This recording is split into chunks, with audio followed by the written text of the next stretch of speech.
Hello everyone, so I wanted to talk about these very interesting rumors about Resident Evil 9 that are most likely more than just rumors, to be honest, that have come out recently. You know, my channel banner still says horror news on it, and I realize that I don't talk about horror news all that often, so why not live up to that for once? I know I'm late to this topic, but Dusk Golem put out a few tweets a while ago, who, if you aren't familiar, is a very reliable leaker, especially for horror and Capcom games. I'm not sure if I've ever seen him be wrong about any of his leaks, so he tweeted this: Capcom often will greenlight new initiatives in threes closer together. Decent examples are RE7, RE2, and DMC5, were all greenlit fairly close together to take advantage of the new RE engine. He later says, Dragon's Dogma 2 expanded RE engine functionality for open world games. The two other games building on this tech is Monster Hunter Wilds and Resident Evil 9. So he's essentially saying that their next quote-unquote initiative is to make sure that the RE engine can reliably do open world games, and those three games are up first for that particular initiative. He's more or less confirming that both the next Monster Hunter and Resident Evil are going open world, at least in some capacity. Dusk Golem also says in this last tweet, part of all three project goals has been to retain the series DNA. DD2 is still Dragon's Dogma, Wilds is still clearly Monster Hunter, same will be true for RE9. So he's saying Monster Hunter Wilds and RE9 will both stay within the game's boundaries. They will still be the games we know and love despite going open world for the first time. And man, do I really hope that's true if this is to be believed. So at first I was like,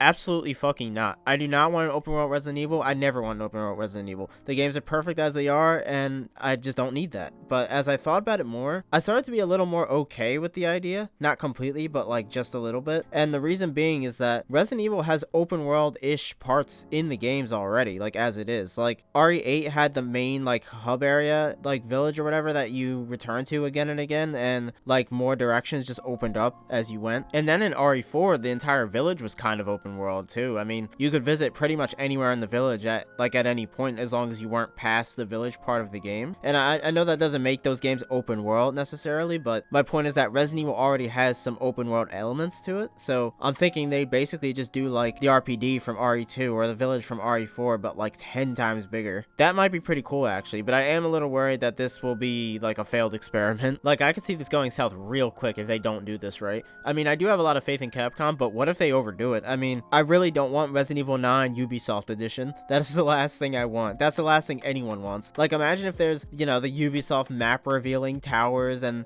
the game's bloated with like 200,000 fucking side quests. The map is way too big, shitload of fast travel points, so there's no reason to actually walk anywhere outside of the first time. Like, I can see this really being a disaster. And if I had to wait until like 2025, 2026 for Ubisoft Resident Evil, then I'm going to give up on life right then and there, dude. I will be unbelievably mad. Two things give me hope though that this game won't be a failed experiment. Number one is that Dusk Golem says that they are retaining the series DNA, so that tells me that they will try their best to keep it as Resident Evil as possible. At least I hope so. The second thing that gives me some hope is, well, Elden Ring. If you're not familiar with Souls games, or FromSoft games, Elden Ring is an open world Dark Souls game essentially. Souls was never open world up until Elden Ring came out, and Elden Ring came out fully open world and knocked it out of the park first try. Amazing game that no one could have ever guessed would have been open world, and they did it better than anyone could have imagined. Honestly, if Elden Ring didn't exist, I genuinely would have a lot less faith in this Resident Evil 9 open world game. I know that sounds weird. It's like, what does Elden Ring have anything to do with Capcom and Resident Evil? But it tells me that sometimes you don't know how good something can be until you get it and try it. It's a perfect example.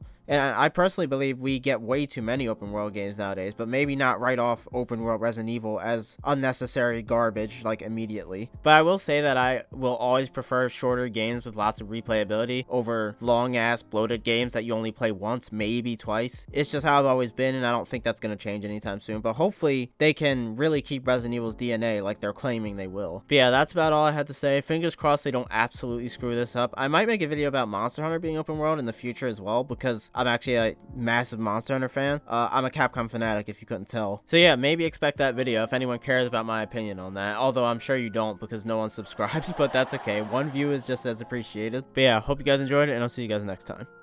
Peace.